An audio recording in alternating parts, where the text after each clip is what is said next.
Hey everybody, welcome into the back room. I'm Andy Ostroy. We have Kimberly Atkins Stohr with us today. We'll chat with Kimberly in just a second, but first, thank you for tuning in. We appreciate you listening, and we'd love to hear your comments. So email us at backroomandy@gmail.com and or post on our social media, and we'll read some feedback next time.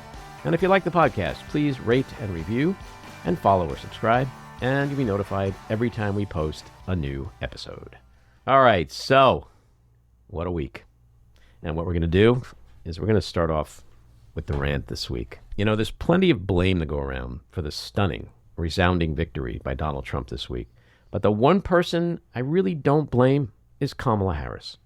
She found herself in an historically unprecedented and challenging situation. She ran a flawless, albeit truncated, campaign.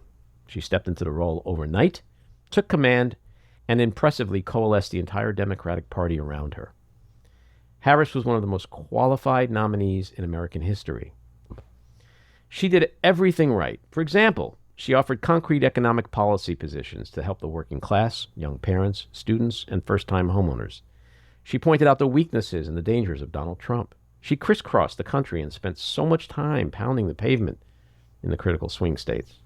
She showed intelligence, compassion, empathy, true leadership, and an impressive command of a broad range of both domestic and global issues. She was tough, a street fighter, a career prosecutor who knew how to put the bad guys away. Unfortunately, a majority of Americans chose the bad guy. That's not her fault. This is all on them. Critics might say she failed to have a message that resonated with certain groups. Maybe so. But the sad reality is, as a black woman, there would be no message that would be more powerful to some of these people than "we don't want the black lady."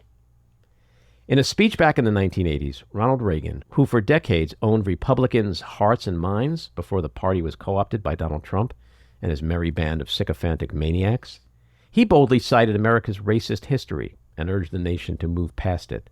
And he took a lot of shit for it. 40 years later, we see that racism and sexism is still a major roadblock in this country's progress. Okay, so here's the sad, harsh reality. Donald Trump and the GOP will likely control everything by the time the week is over. And as much as I loathe them all, I tip my hat to them. They did what we so desperately wanted to do, but failed miserably to accomplish. They were given a clear mandate. The next 4 years is theirs. They're going to govern. The bullshit and the buck now stops at Mar-a-Lago. Now they're going to actually have to deliver to give the white working class, white women, young people, the Rogan, Musk, crypto bro dudes, black men, Latinos, single-issue Jews, and Arabs, all of those people who voted for him, hoping that he's going to change their lives in ways Biden and Harris could not, they're going to have to get the things they want. Housing costs are going to have to drop.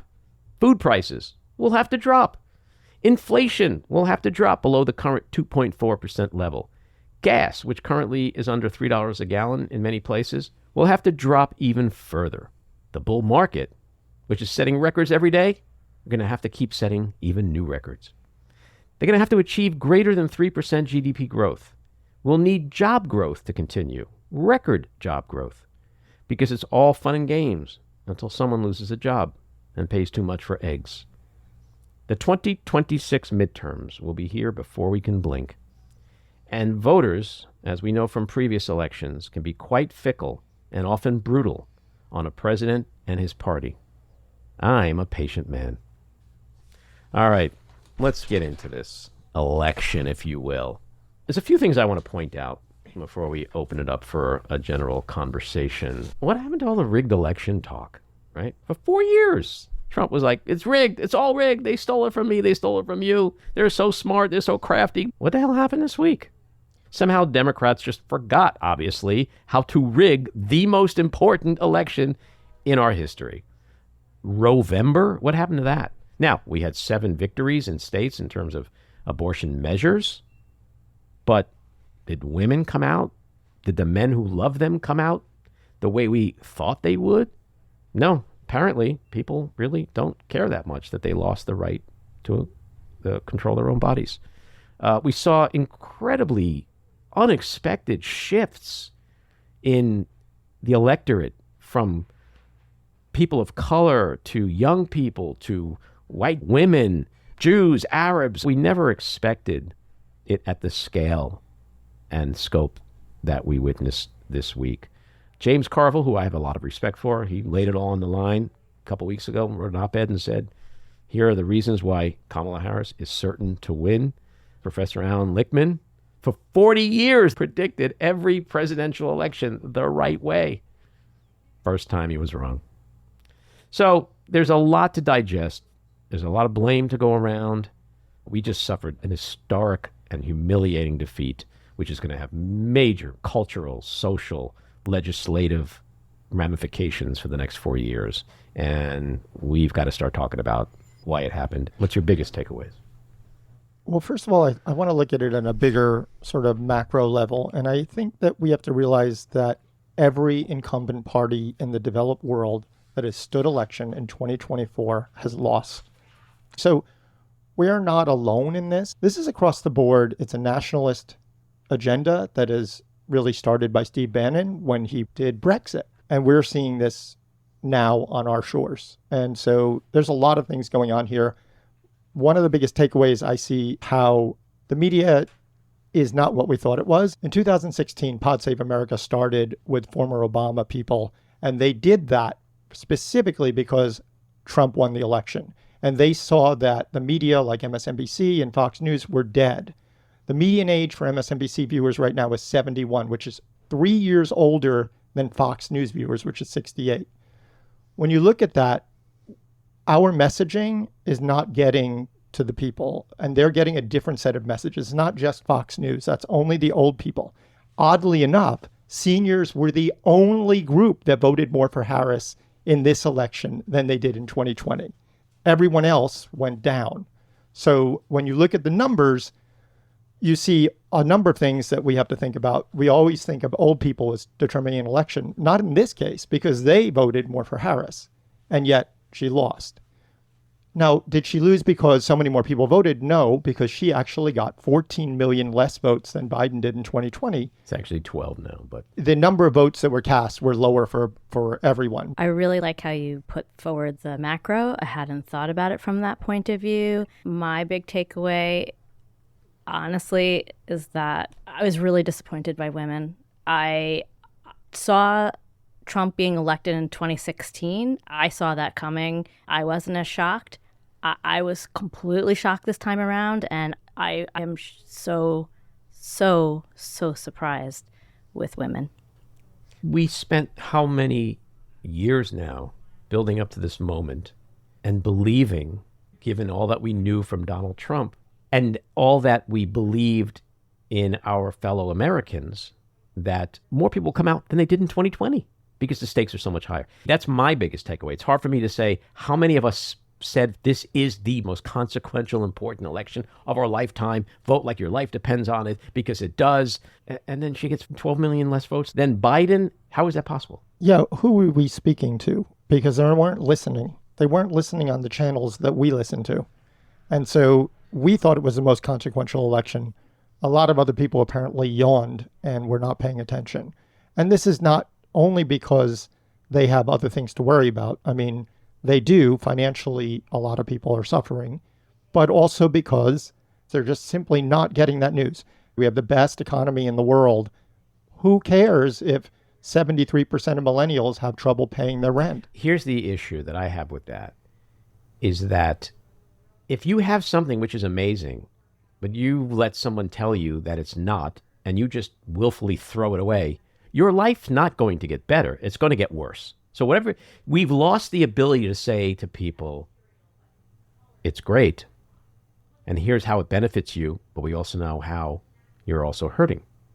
And here's how we're going to reduce income inequality. We're going to do this, we're going to do that. The biggest problem that, to me, Kamala Harris, how much does she embrace the last 4 years? And how much does she distance herself from it? And she never really got that down. And so, to me, when Democrats are running away from the greatest economy, that's not a smart strategy. But when also Democrats are telling people who are struggling, you're not really struggling because we have a great economy, That's not a great strategy. We didn't know how to find that middle ground. There's a different thing happening in this economy that has progressively gotten worse over the years. People under 30, they're taking home 30% less than people their age did back in the 80s and the 90s. We get all that. It's a simple conversation. Here's how we're going to help you. Instead, we got to figure out how to talk to people that left. I mean, I'm a kid from Queens who grew up with a taxi driver father. There's a lot of those people who feel like Democrats have failed them. We went from Southern Democrats back in the day to people in New York City voting for Trump. Like, the shift is there. We can deny it, or we could say it's because of this or that, or with all due respect, we could say, well, it's happening in Europe, the nationalism. It doesn't matter. We're going to keep losing. It's going to continue in this country if, as a party, Democrats don't learn how to speak to people who are struggling. At the same time, I'm not going to give Republicans a pass. I think this was the most sexist, racist election in history. We have a 4-time indicted, convicted felon, adjudicated rapist white man, and a very qualified black woman. Okay? We saw who won.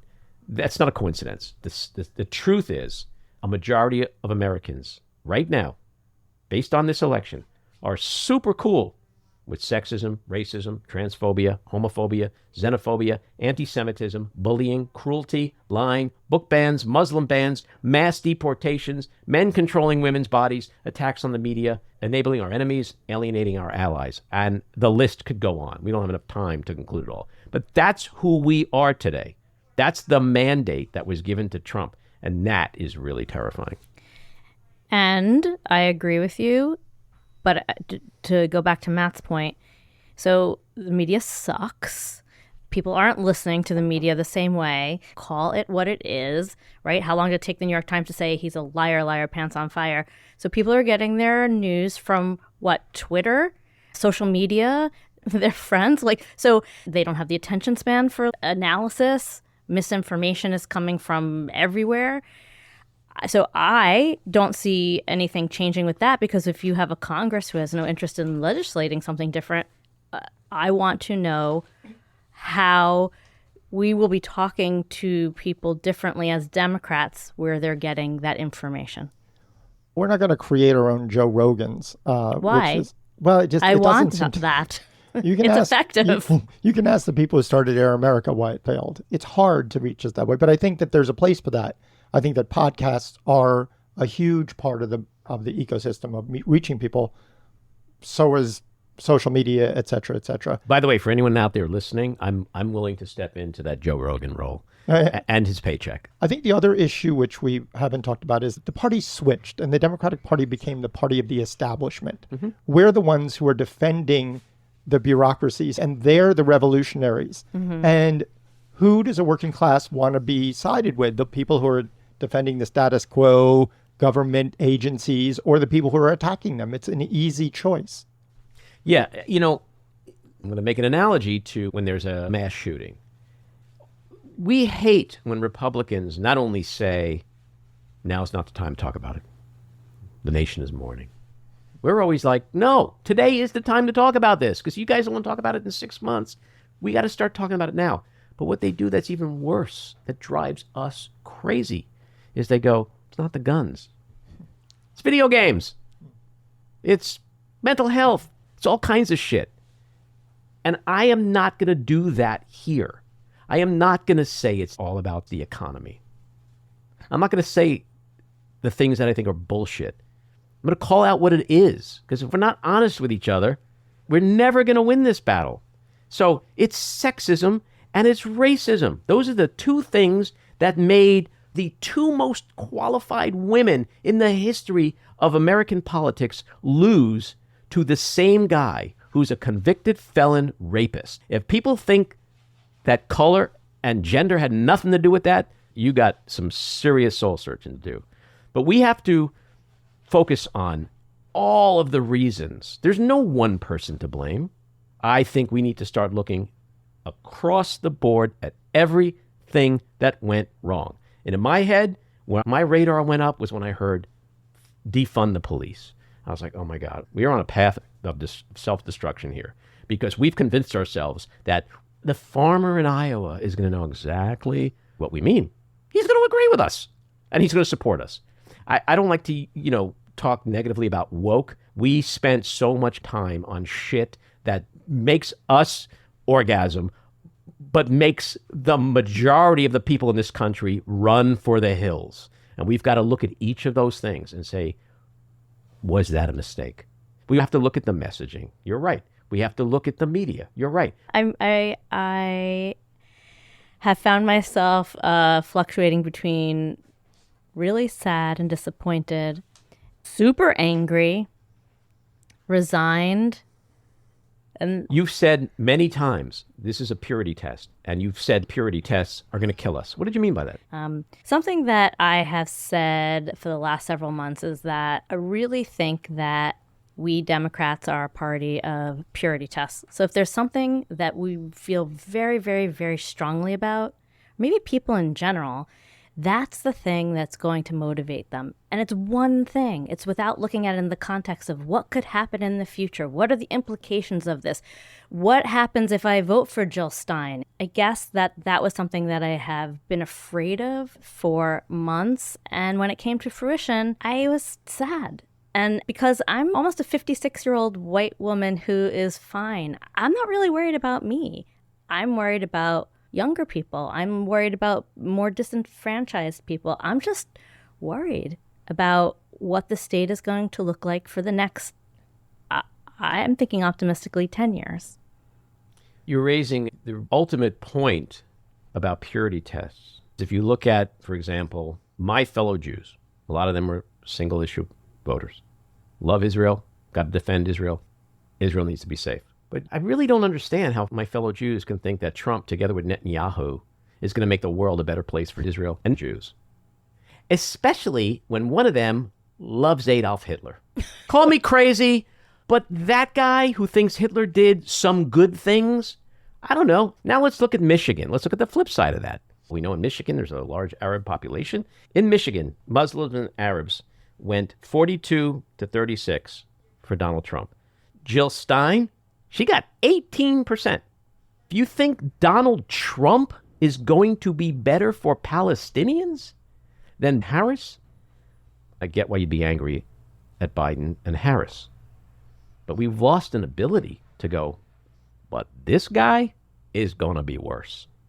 So this is the part about the purity test that really is frustrating to me and dangerous, because in a lot of ways it is where we ended up. We ended up with people going, I don't like that person because they didn't align with my beliefs 100%. So what I'm going to do is vote for the person who's actually going to be worse for me as punishment. I would just say that emotion and logic don't mix, and people vote on emotion. And as much as all of your arguments are completely logical, emotion drives voting. And that drives single issue voters for whatever category. It's not logical. It's self-destructive. They're totally voting against their interests. Yeah, of course. But that's always been the case. And when you have an environment where one side is in a disinformation bubble because the propaganda against them is so incredibly powerful and effective, everything about the logic is even more diminished. I would totally agree with that. And how many conversations has the Democratic community had over the last several years that staying home is a vote for Trump? Like at the end of the day, it doesn't matter whether you went and voted for Trump or you stayed home. The reality is the Democrat, the Republican, and the couch, right? Those are the three people running. Yeah. Okay, I thought the couch was going to be in our favor this time around. The only conclusion that I have is that Democrats have to get their heads out of their ass. They have to start talking to people like they're not stupid. When you can start talking to people like they have a choice about who they vote for and why, and you're not shoving shit down their throat, they may actually take you seriously. I just go back to the fact that we have lost the propaganda war. Agree. And the people who stayed home on the couch were not hearing or not listening to the fact that he had 34 felony counts, et cetera, rape, because it just wasn't reaching. Well, let's get back to the blame game for a second. So we talked about purity tests. Democrats need to get back to some place of centrism. I don't think they need to do that in a way that gives up their principles and their ideals. I think we certainly knew that Bill Clinton was a very principled man and certainly a Democrat and in some ways very liberal, but he was also a centrist. And we should think about that and why he won 2 terms. But let's talk about the Biden factor, because this is something that political scientists, academics, presidential historians are going to be analyzing till the end of time based on whether or not Biden did the right thing last June in stepping down, whether Biden did the right thing in immediately anointing Kamala Harris, whether Biden should have announced in 2023 that I'm not running again and let the party have an open primary process and may the best man or woman win. Ding. Or there are some people who believe he should have never run in 2020. So people who listen to this podcast know that I was very passionate about and on some level angry about Biden being pushed out back in June. Back then, there were a lot of people who were, hopped up. There was a lot of joy, a lot of euphoria. He can't win. Someone else will. She will. I argued. Nobody has a crystal ball. We don't know. We just don't know. And I remember saying, what if she loses? So the big question is, I'm going to ask you guys, in hindsight now that she lost, is Joe Biden partly to blame? And where is he to blame? Well, Joe Biden is partly to blame because he was supposed to be the transition president. He was supposed to be a one-term president. He was already old then. He was a safe choice then. We were in a whole different situation with COVID. And again, he was supposed to be the transition president. So to not step away because you think you're the only one who will be able to win again, that's where I think the mistake was made. And I think that is where he could take some responsibility. Yeah, I agree completely. He should have stepped down as a single-term president. And if he's going to get blamed, that's going to be where the blame goes.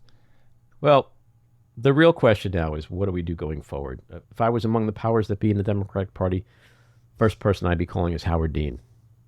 When Howard Dean left politics as a candidate, he headed up the DNC and immediately said, we got to turn this place on its head. We got to adapt a 50-state strategy.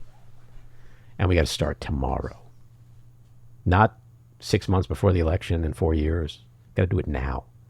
Go into every state, start speaking to the people everywhere in America, speaking to them where they live about the things that are important to them. And we've got to get back to something like that.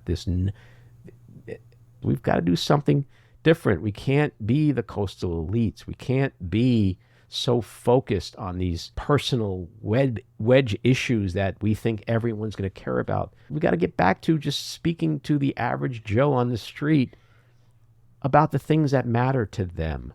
The number one thing they have to do is address immigration in a way that people understand that they're serious about it. The 2 items on every exit poll that people took out of this election was the economy and immigration.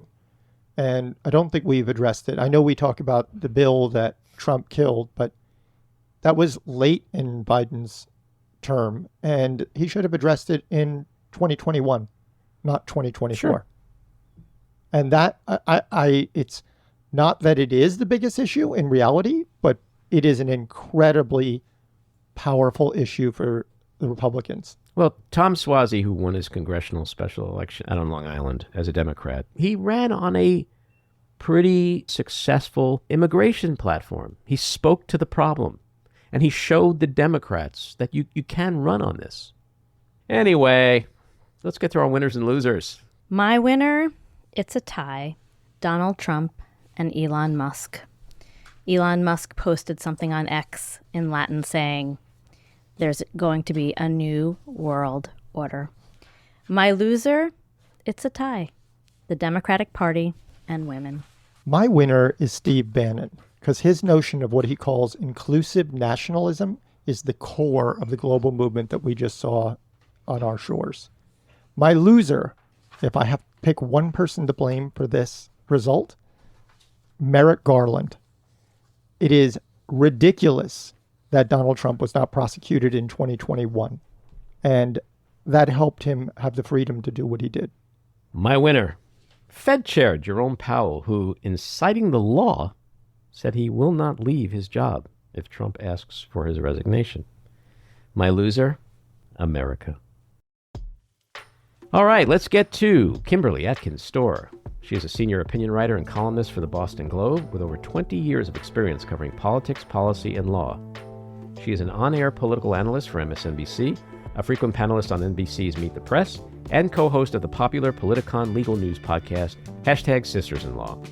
She has appeared as a political and legal commentator, a host of national and international television and radio networks, including CNN, Fox News, NBC News, PBS, NPR, Sky News, and CBC News.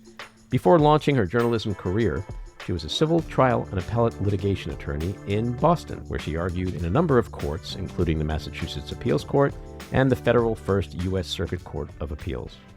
Kimberly, welcome back into the back room. Thank you so much for having me, Andy. It is good to see you. I wish the circumstances were more uplifting, but the fellowship is appreciated just the same. Yep.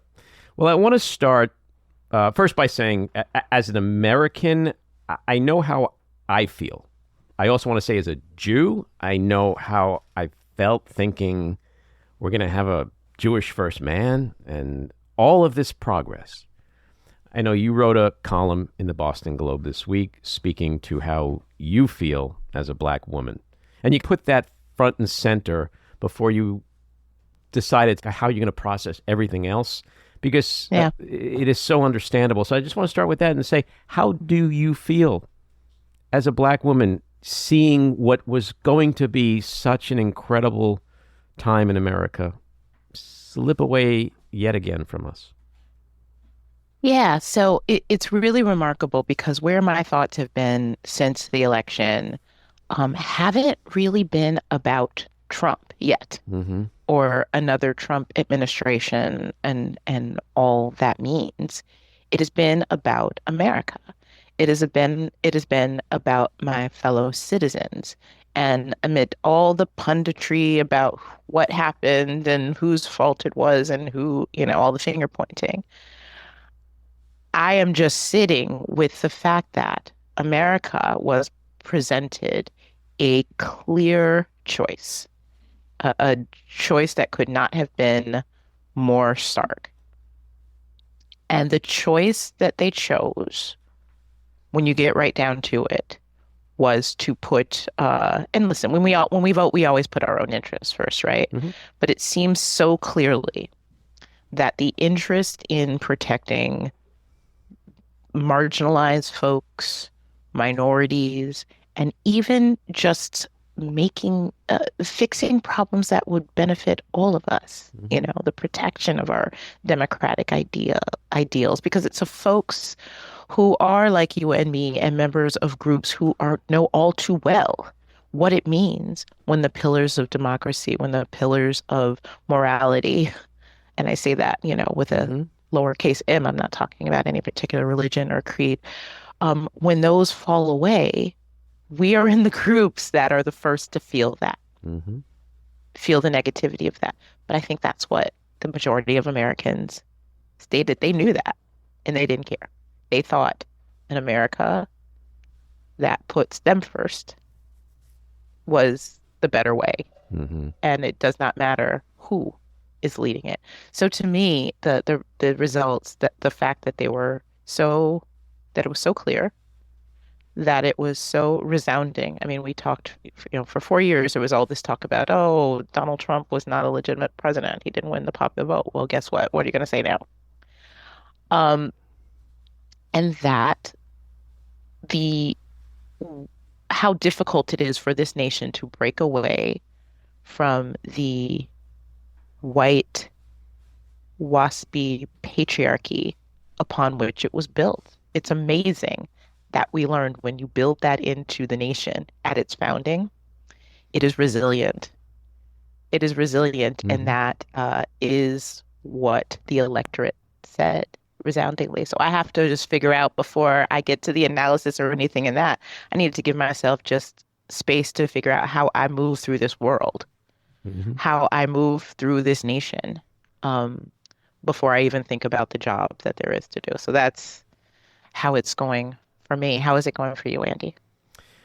Well, it's everything you just said, and I'll sort of drill down even further. For me, it's America had a choice between the convicted felon rapist white male versus the highly qualified black woman. And they made that choice.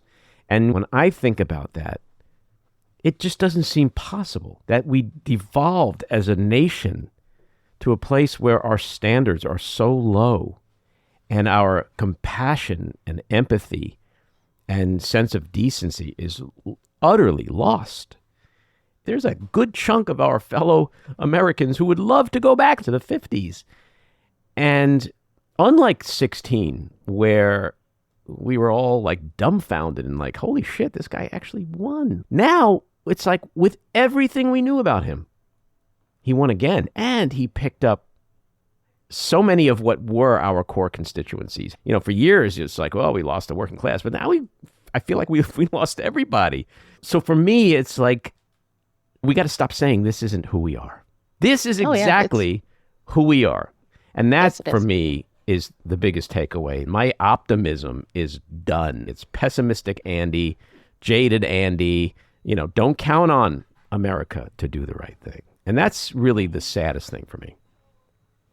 That is sad. You know, I think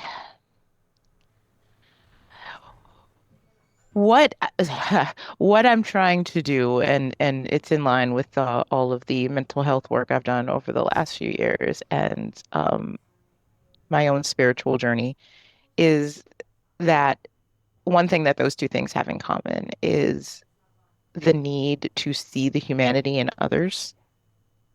We can't be fully good, healthy people operating in this universe without being able to see the humanity of others, that there is a sense of oneness that is important. Now, that has been hard. That has been hard to do. That has been literally my biggest challenge in life these days. So I guess with that in mind, my takeaway is that people put their own comfort first. And what we saw was tens of millions of Americans who see the threat. Well, I think in a way, all of us, we saw what was at stake was a threat to the kind of America we want. And we voted to protect that. But for the majority of Americans, it was to protect what America was always built upon, which was this idea of the, American family with the, cisgender heterosexual parents at the head, the father at the head, and the mother and the children all supported in supporting roles. It's very June Cleaver and Ward, and it does not have people who don't look like that threatening it. And what people saw in the appeals from so many people who are hurting, who are just trying to have a shot of the same kind of fruitful life that the American dream purports to sell, as a threat to them. Mm-hmm. It's not, it's a threat to that way of life. And the way that was campaigned on out in the there used to be signals and dog whistles about that, right? Crime in the inner city and mm-hmm. But they just out and out were saying women who work are miserable. The only way that the only reason working women are fighting for reproductive rights or racial justice or LGBTQ rights or fighting anti-Semitism or all of these things, because they're so bored and unhappy. Mm-hmm. We need to help them. We need to show them what mm-hmm. the real way is. And people said, yep. And just in thinking about why it's so, like talking about 16 million or so people who did not vote this time and voted in 2020. In 2020, we had no choice. We were sitting in our homes. We all collectively watched George Floyd be murdered in the street. Mm-hmm. We all collectively watched while people stood in bread lines. We all collectively watched while the federal government totally botched every way it could the pandemic response, except the parts that really, like, the experts in private sectors were ahead of, like getting out the vaccines and stuff. And it was like that felt like the survival, the comfort that people wanted, aligned in a different way, right? Now that we're back, we're making our money, the economy is good, the interest rates are falling. You go back to the comfort that you knew before the pandemic. See, that's the thing. It wasn't so comfortable. Wasn't that comfortable for whom, though, Andy? A lot of people did just fine during the Trump administration. The Trump real base, which is the billionaires, the rich people, the wealthy people, corporate America, they did just fine. But the people who put him back in office, I don't know how many to me, maybe I'm just naive, but the working class who are like, we're angry about the economy, we're angry about this, we're angry about that.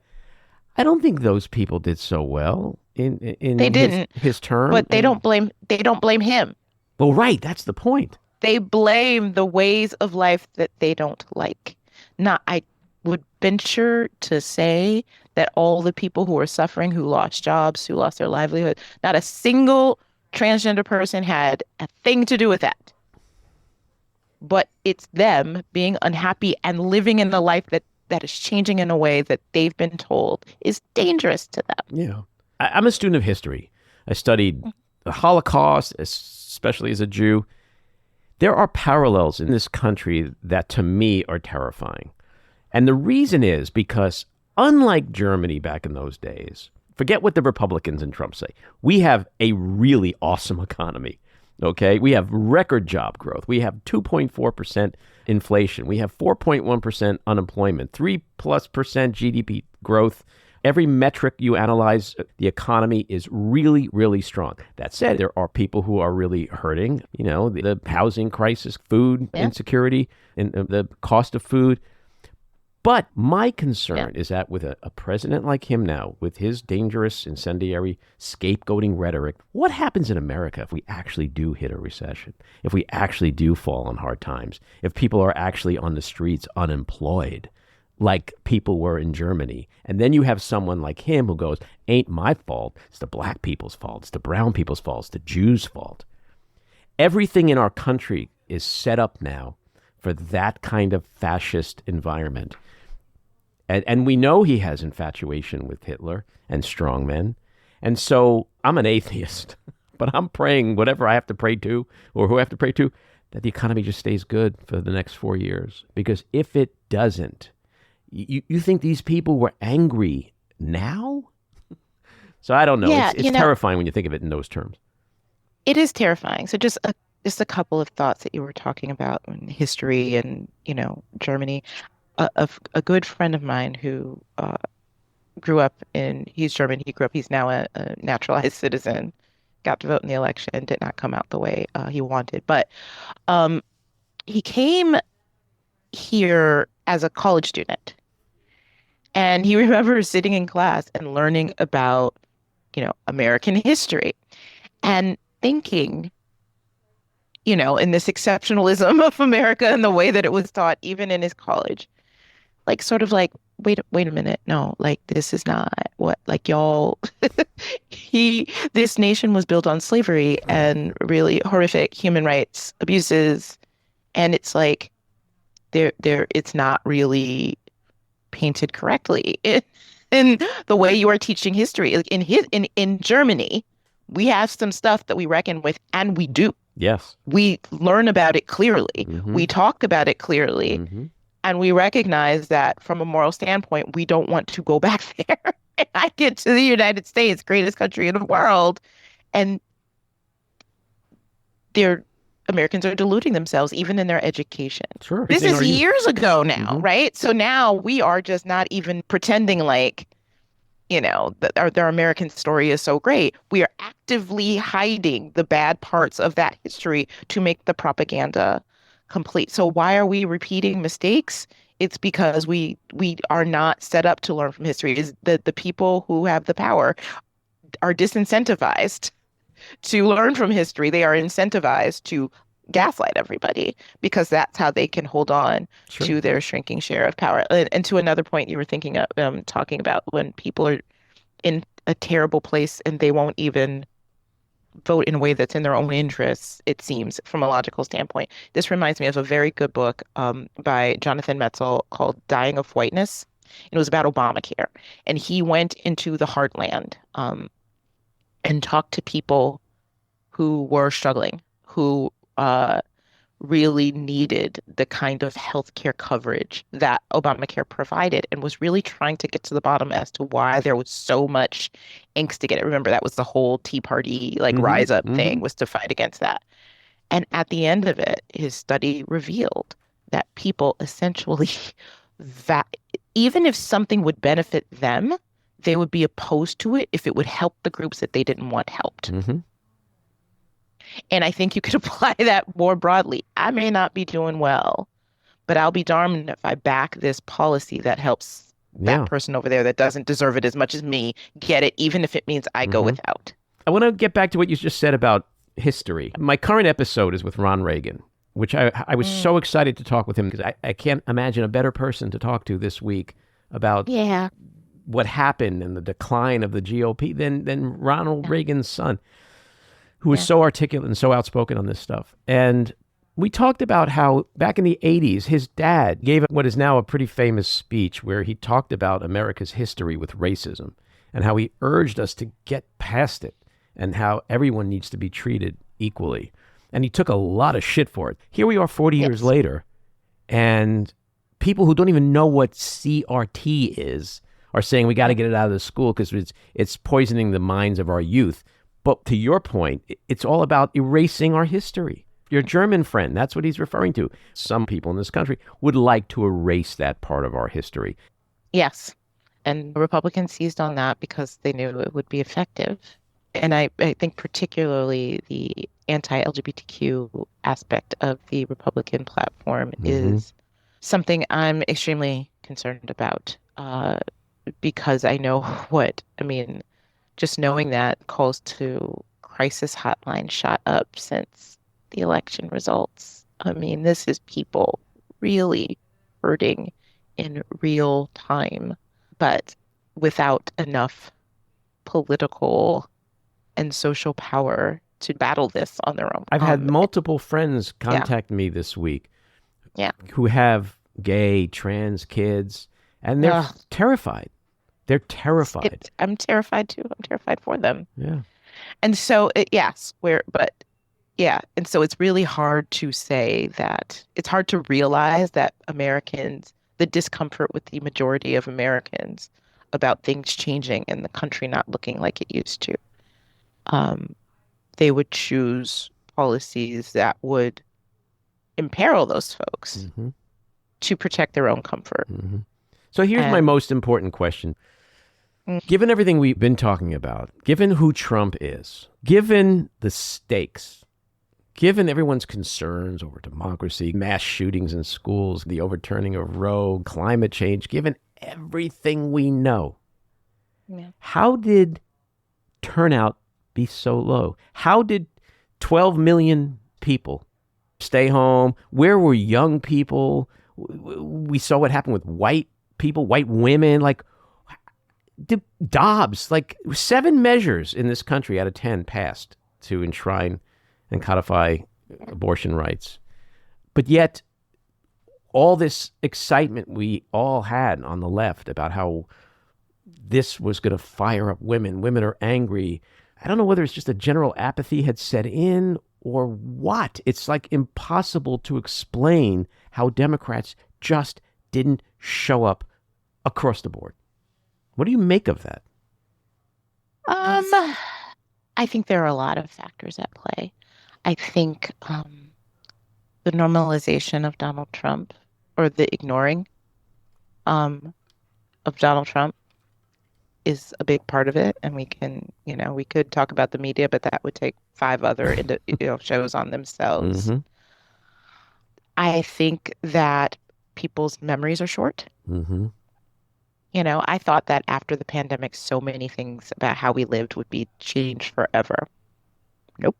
It just kind of went back. We're back to crowded airports with like nobody but me in a mask. We are back to, you know, all these things because we just forget it, especially bad things that are bad. I think we are wired literally in our brains to forget traumatic things.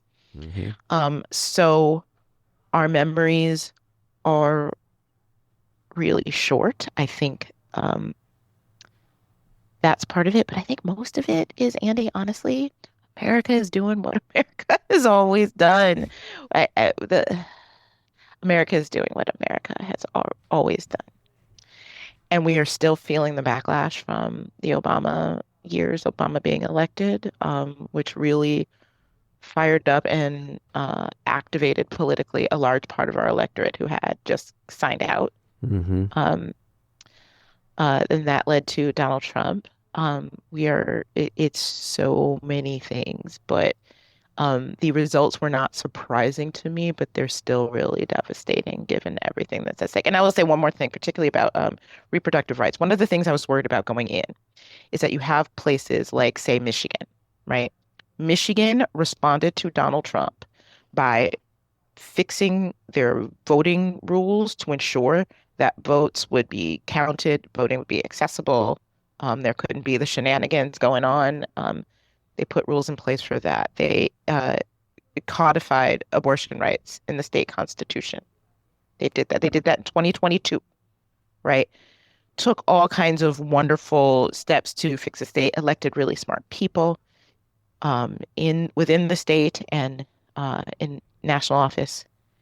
And I think at that point I was like, oh shit, Michigan women don't have to worry about Abortion Act. They think they're good. So what are they voting for? How does that shift the cat? And I'm like, I think, you know, at first I was like, no, Michigan is showing how it's done. And then like slowly I became to realize in the months leading up to the election, even before Harris got in, it's like, oh shit, Michigan's gonna go red. Michigan protected what they needed. And they're like, we're good. And I think there was a lot of that. I think there was the understanding that Roe went too far. They're going to have to back off of that. We have passed the laws to protect us. Okay, crisis averted. You know? Well, there's a lot of... and the people with the bands, you know, who are in power there, they don't mind that. Like, that's just... But it's just, how else can you explain the dichotomy in my home? I'm a little obsessed with Michigan. I'm from Michigan. But I feel like that is a big part of all of this stuff. They thought that this push for all of these things. Okay, you wanted, you know, you want to stop school shootings, and you want to, you know, Black Lives Matter, and okay, I wrote you. Okay, enough. Do not come here with your LGBTQ rights and all of that. Enough. Enough, change America. We're going to push back on this. I think that's what's happening. I mean, it's hard. People are coming up with 18 reasons. I mean, you talked about the column that I wrote. It was my feelings about being a Black woman, but my inbox was filled with folks most pretending. No, I believe them, that say that they supported Harris, but who wanted to explain to me in great detail all the reasons that the fact that Harris is a Black woman had nothing to do with the results of the election. And I'm just like, sure, keep telling yourself that. We're still doing this. You want to feel comfortable about this nation that you're living in. I get it. Well, here's the thing: racists hate being called racist. I have not had that choice. I have to live in this country every single day. So I cannot delude myself and wrap myself up in a nice warm blanket and feel, you know, of self-righteousness and feel better by denying the truth, right? Well, there's a problem in this country, and we saw this in this election on some level, and it angered the hell out of me as a Jew because there's so many single issue voters. Yeah. You know, I'm sitting here for the last several weeks talking to some Jews that I know, like, you may be upset with certain things about Biden and Harris, but having a president who worships Hitler, wants Hitler's generals, reads Mein Kampf, and says Hitler did some good things is probably not a good thing for our people. And I don't care whether he has a Jewish daughter. It doesn't matter. That doesn't make him a Jew lover, okay? Certainly didn't stop him from being a Hitler lover. So I think, Arabs in Michigan, is Donald Trump going to love Palestinians now? I understand if you're pissed off at Biden and Harris, but the alternative is worse. Well, I don't think they do. Listen, I think part of this, and I don't want to speak for Arab Americans, especially because I am not one. I think it's something closer to another point that I was going to make about, how what the left is doing right now. The Harris coalition, I'll call them. I don't want to call it left right because that's inaccurate. What the Harris coalition is going through right now is it's beyond the usual Democratic circle fire whenever there's a loss. Like we don't think about okay, we're not forward thinking about how to. You have to. I've said I'm not registered. I haven't been registered to any party for more than 20 years, in part because of this Democrats' tendency to turn around, blame each other, and finger point, and infight, and it wasn't me, and all this kind of stuff. But I think on top of that, back to my point of people are comfortable in their own groups, and they feel that sort of segmentification puts people on defense. So what I'm already seeing, and I'm calling this out, within the Democratic Party, white women who voted for Harris getting very defensive because of the exit polling that shows that the majority of white women in America.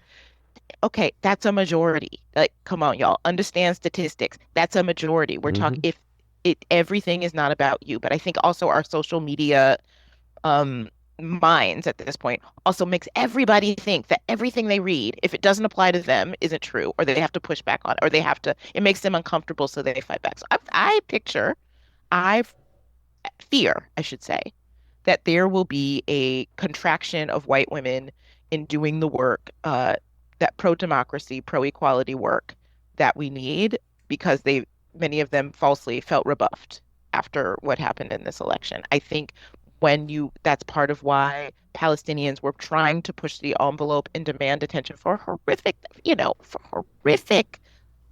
human rights violations happening. I get that.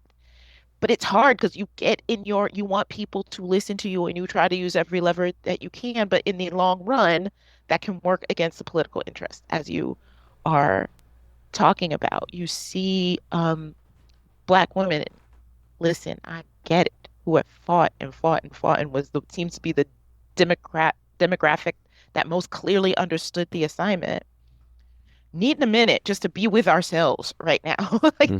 There are hashtags going around that are just providing space for Black women and allies that are just saying, listen, women, I know y'all want to get out your cats and your pussy hats and all this other stuff. Don't give Black women a freaking minute to deal with it. Don't start putting that in their faces right now. Right? People are in their own fights for their own survival, and that doesn't work in a party like the Democrats that aren't really good at trying to unify and bring people together about what unites them. Republicans do that fantastically. They're no matter what's going on, no matter who's at the top of the ticket, no matter how many crimes he's convicted of, you know what? Immigration. Come on, let's get together. You know what? With this past one's good old-fashioned racism. We really don't want those colored people ruling this country. No, okay, let's come around that. And that was just that, and that was it. Plain done. We can talk about it. We can claim it was the economy or all this other stuff, and it was about immigration. It was about xenophobia. Yeah, it was about racism. Yeah, I mean, you don't need to be a rocket scientist to figure out what was underneath Democrats it all. Don't have that. Democrats care about so many things at the same time, and they're so passionate about all these little things that they forget to come together and loop that thread through the whole message. And this is what you get. What happened this week is that something died.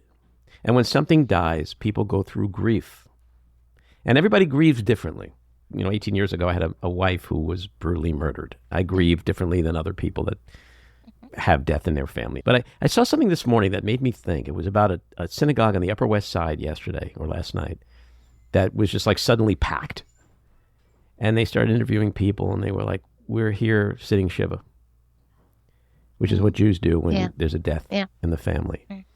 And since we all respond differently, there is no right or wrong. As a Jew, I could sit here and go, okay, I remember a couple weeks ago when the dude said if he loses, it's the Jew's fault. Well, I feel like I dodged a little bullet, but that bullet is like still in the air, right? It just slowed down. So me personally, I and just the way I'm wired, it's like I got to come back roaring, like, because I feel like if I stop and slow down, then the bullet hits me. But I mean, I liken it in a way to when there's a school shooting, a mass shooting. The folks on the right always say, now is not the time. These are the same folks who 6 months later say it's not the time, because it's never the time for them to discuss the realities of school shootings and mass shootings and gun violence and the need for gun reform. And so to me, the words finger pointing, it could sound pejorative.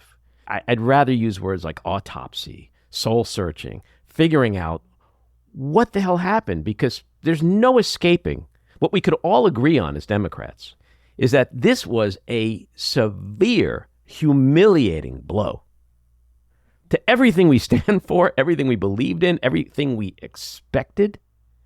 And so we got to figure out not only what happened, but how do we fix it? How do we get back to a place where we as a party can talk to the working class, can talk to all the people? That Trump picked up a third of people of color is astounding. That my city, New York, Queens, where I grew up, that he ate into those areas is astounding. In a city that hates him, now all of a sudden the city doesn't hate him so much anymore. Why? What did he do? What did they do that we weren't able to do? We have to figure out fairly quickly how to course correct, because the alternative just seems so frightening. I don't disagree with you. I mean, a little bit on the issue of minority. I mean, I'm not doing minority blaming this because of vast and freaking majority. No, I'm blaming white people and Jews too. It's not about it's everybody. But back to your most salient point, I do think an autopsy is necessary. I guess where I am right now is I'm thinking two thoughts. One, I don't think that's what Democrats are doing right now. I think there's a lot of bad hot takes, that's finger true, pointing that I've seen going on right now. Mm-hmm. I have not seen a healthy family meeting, which is needed. I've not seen that, and Democrats are not good at it. And number two, yeah, I get it, the whole you can't stop moving and you have. But just speaking from my soul, I need a break. Yeah, no, I hear you. Break. I think a lot of us, yes, we are all grieving this differently. And so I think leading with compassion is the way to go. I think there is, and I'm not saying that you did this at all, Andy. You didn't. But there is, and I felt this aspect of, well, come on, let's go. We gotta do this, and you gotta lead with humanity and give people the empathy and space that they need for a beat. Before, if you are ready to pick up and go, you find the other people who are, and God bless you. But giving people the space to process and feel this, even if you're someone like me who is not surprised, who does not think that the nation devolved or declined, the nation just showed what it was.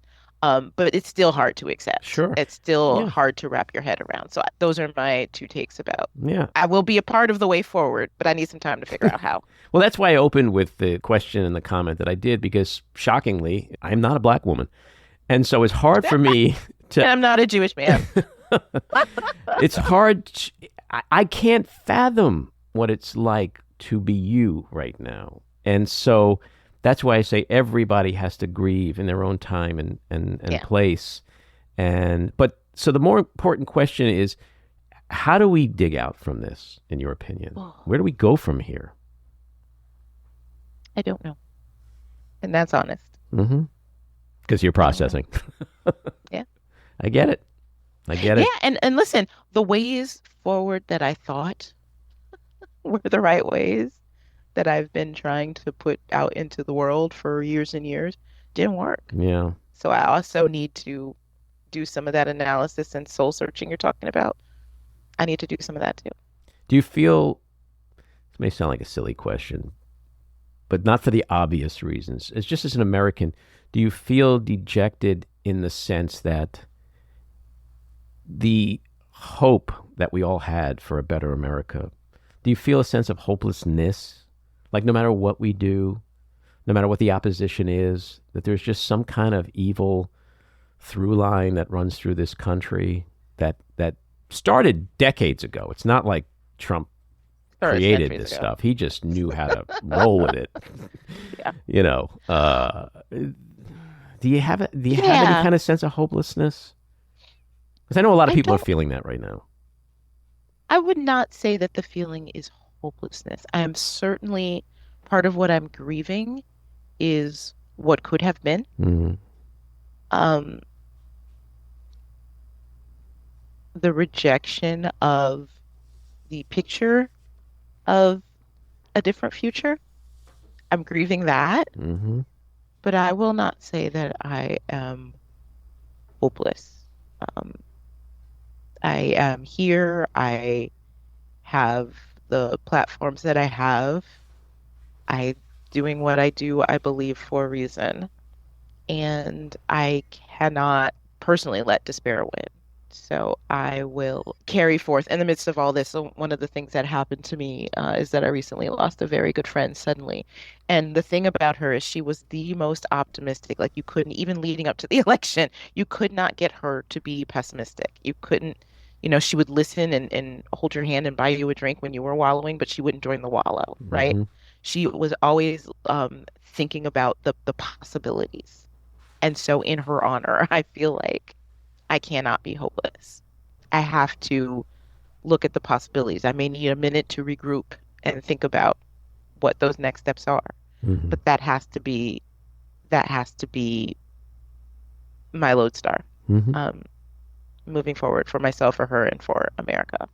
So my last question to segue from that, because it is about hope. What do you think happens next? Do you think we're going to get full bore, angry ass, burn it all down retribution Trump? Or will he, or can he, be content with his very decisive victory and just be a tired old guy, the tired old guy we know he is, who just wants to hang out at his resorts, play golf?